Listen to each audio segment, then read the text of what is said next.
Hello everyone, Sumi's প্রবাস ডায়েরির IT নতুন ব্লগে আপনাদের সবাইকে স্বাগত। আশা করছি আপনারা সবাই খুব ভালো আছেন আর আমরাও সবাই খুব ভালো আছি। অনেক দিন পরে আমার আরেকটি নতুন ব্লগ নিয়ে চলে এসেছি আপনাদের সাথে শেয়ার করতে। গত ব্লগেই দেখিয়েছি যে রাজরা কীভাবে ওদের স্কুলে ক্রিসমাস কনসার্ট সেলিব্রেট করে।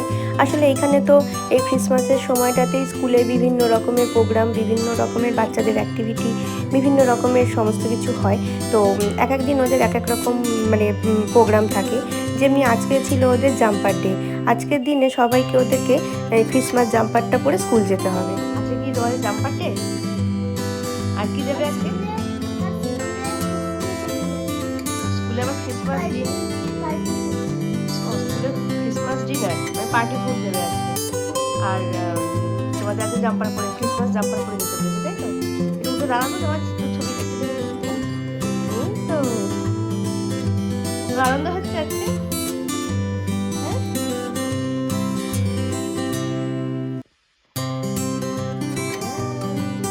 ঠান্ডা করছে না তো?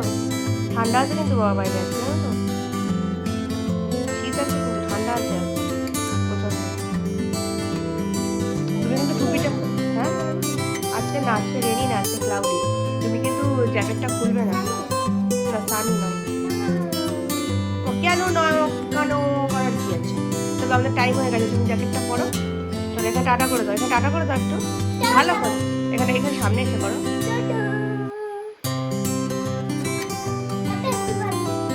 আজকে স্কুলে দিয়ে এবার আমি বাড়ি যাব। আজকে ওয়েদারটা একদম বাজে, দেখুন আকাশটা পুরো মেঘে ঢাকা। আজকে সারাদিন বৃষ্টি দেখাচ্ছে, যদিও এখন বৃষ্টিটা একটু কমেছে, তবে একটু আগেও বেশ ভালো বৃষ্টি হচ্ছিল। আমি আজকে একটু বাড়িতে গিয়ে টুকটাক একটু রান্না করব, রান্না করে একটুখানি বেরোবো। আমার একটু মলে যাওয়ার আছে, কিছু জিনিস কিনতে যাওয়ার। আর দেখুন বাড়ির বাইরে সবাই আজকে ওই ময়লার বাক্সগুলো, ব্যাগগুলো বার করে রেখেছে। আসলে আজকে তো মঙ্গলবার, আর আমাদের এই ওয়ার্ডটাতে মঙ্গলবার করে পুরো সপ্তাহের ময়লাগুলো ওরা একদিন কালেক্ট করতে আসে। তো আমিও বাড়ির বাইরে সব বার করে রেখেছি। আমাদের দেশের মতোই সব কিছু আলাদা আলাদাভাবে রেখে দিতে হয়। প্লাস্টিক আলাদা, সবজি আলাদা, কাগজ আলাদা। আর এই কালো বড় বড় যে বাক্সগুলো দেখছেন, এর মধ্যে সমস্ত জেনারেল আবর্জনা আর কি, সমস্ত কিছু এর মধ্যে দিয়ে আলাদাভাবে এরমভাবে রেখে দিতে হয়। আর ওরা সপ্তাহে একদিন করে এসে সমস্তটা তুলে নিয়ে চলে যায়। আজকে ঠান্ডাটাও এত পড়েছে, রাজের বাবা বলল যে আজকে আর ভাত করো না, দুপুরে কিছু শুকনো কিছু করে নিও। আমি ভাবলাম যে দুপুরে শুকনো কী করব, তাই ভাবলাম যে ঠিক আছে আজকে তাহলে পরোটা আর একটা মিক্স সবজি বানাই। এই মিক্স সবজিটা অনেক দিন ধরেই ভাবছি বানাবো বানাবো, কিন্তু না বানাবো করেও না বানানো হয়ে উঠছে না। আসলে এই সবজিটা ভাতের থেকেও রুটি বা পরোটার সাথে বেশি ভালো লাগে। আর আমি যেহেতু একটু ভেতো, মানে আমি ভাতটা একটু বেশিই পছন্দ করি, আর ভাতের সাথে তাই জন্য এটা সেরকম একটা করা হয় না। তো আজকে যেহেতু ভাবলাম যে ঠিক আছে আজকে পরোটা করে নেবো, তাই জন্য ভাবলাম এটার সাথে বেশ, পরোটার সাথে এই সবজিটা বেশ ভালোই লাগবে। আর এই সবজিটা তো একটু খেতে মিষ্টি মিষ্টি হয়। আমি পনিরটা ভাজবো বলে ভুলে গেছিলাম, তাই জন্য আবার সবজিটা একটু আলাদা সরিয়ে রেখে পনিরটা ভেজে একটুখানি গরম জলে চুবিয়ে রাখবো। আর এই সবজিটা দেখেছি রাজও ভীষণ ভালোবাসে।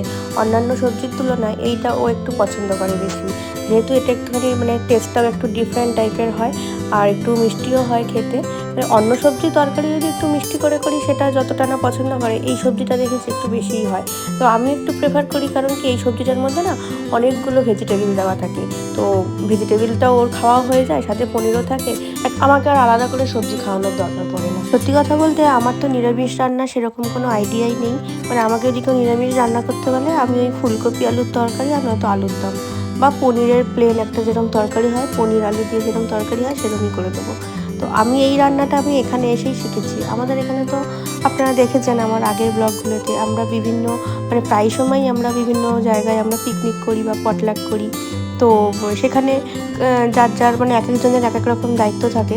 তো এরকমই একটা কোনো পিকনিকে এই রান্নাটা আমি একজনের থেকে শিখেছিলাম, শতরূপার থেকে আমি শিখেছিলাম। ও কিন্তু রান্নাটা বেশ সুন্দর করেছিল, তখন ওর কাছ থেকে আমি শুনেছিলাম রেসিপিটা।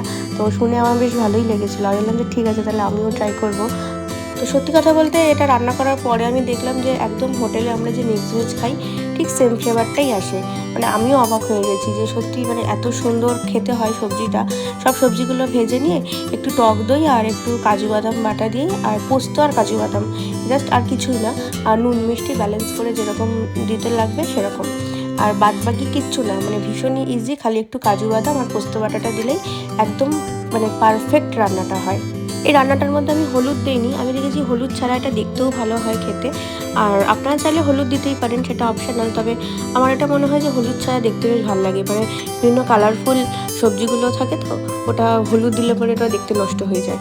তো আমি হলুদ দিয়ে করি না, এটা হলুদ ছাড়াই দেখতে ভালো লাগে। মোটামুটি সমস্ত মশলা দিয়ে আমার রান্নাটা হয়েও এসছে, খালি খেয়াল রাখতে হবে যেন সবকটা সবজি গোটা গোটা থাকে। সবজি যদি একদম ঘেটে যায় না, সেটা খেতে ভালো লাগবে না। তাহলে বিশেষ করে ফুলকপিটা যেন একদমই ঘেটে না যায়, ফুলকপিটা একটুখানি ক্রাঞ্চি থাকলে মানে খেতে খুব ভালো লাগে। আর একটু না মিষ্টি লাগবে, কারণ মিষ্টি আর নুনের ব্যালেন্সটা ঠিক না হলে টেস্টটা ঠিক মতো খোলে না। তাই হয়ে এসছে আমার রান্নাটা, এবার জল দিয়ে এবার ঢাকা দিয়ে দেবো আর পনিরগুলোও দিয়ে দেবো। আর সবটা যখন ভালো করে ফুটে যাবে, জলটাও যখন ভালো করে ফুটে যাবে, সবজিটাও দেখবো সমস্তটা সেদ্ধ হয়ে গেছে, তখন লাস্টে একটু কাসৌরি মেথি দিয়ে তারপর নামাবো। এই কাসৌরি মেথিটার জন্য কিন্তু এটার ফ্লেভারটা 1000 গুণ বেড়ে যায়। সমস্তটা সবজি ঠিকই আছে, কিন্তু লাস্টে যেই কাসৌরি মেথিটা পড়বে, ওটার যেই ফ্লেভারটা ঢুকবে, মানে একদম পুরো পুরো টেস্টটাই একদম পাল্টে যায়। রান্নাটা আমার হয়ে এসছে মোটামুটি প্রায়। আর রান্নাটা নামিয়ে রেখে রাজেরও আনার প্রায় সময় হয়ে এসছে, এখনও ঘন্টাখানেক মতো বাকি আছে। আর রাজকে আনতে যাওয়ার আগে আমি একটুখানি মলে যাব কিছু খেলনা কেনার জন্য। অ্যাকচুয়ালি আমাদের সানডেতে একটা নেমন্তন্ন আছে, এখানে দুটো বাচ্চার জন্মদিন, তো রাজেরই দুটো বন্ধু, তো সেই জন্য ভাবলাম কি দুটো বাচ্চার জন্য একটু খেলনা কিছু নিয়ে যাই। তো আগে থেকে একটু কেনা থাকলে সুবিধা, আজকে দেখলাম টাইম আছে হাতে, তাই ভালো আগে একটু চলে যাই। যদিও ওয়েদারটা এখন দেখছি বৃষ্টি পড়ছে আজকে ভীষণই, মানে এত মানে বেরোতেই ভালো লাগছে না, তবুও দেখি হাতে সময় আছে যখন কাজটা করে রাখি, তাহলে পরে আবার তাড়াহুড়ো লেগে যাবে। চলুন, রান্নাটা হয়ে গেছে, এবার বেরিয়ে একটু মলের দিকে যাই।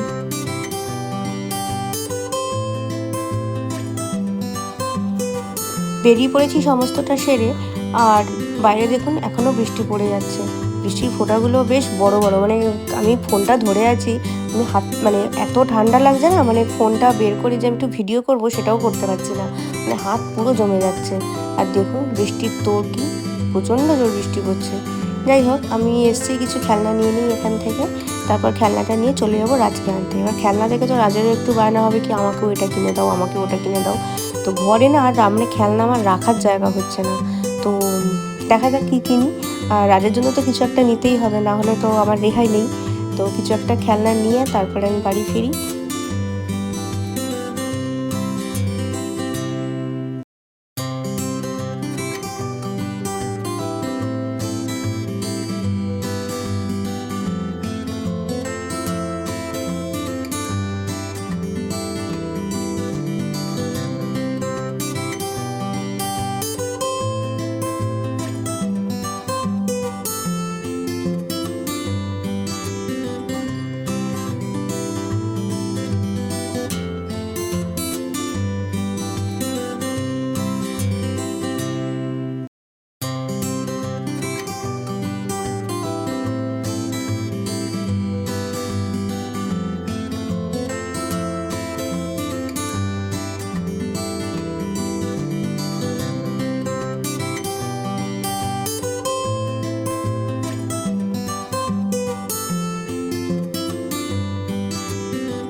গিফটগুলো কিনে রাজকে নিয়ে এবার আমি বাড়ি ফিরছি। আর বৃষ্টি মনে হচ্ছে আজকে থামবে না, সে আজকে ফোন করেছে সারাদিন পড়েই যাবে।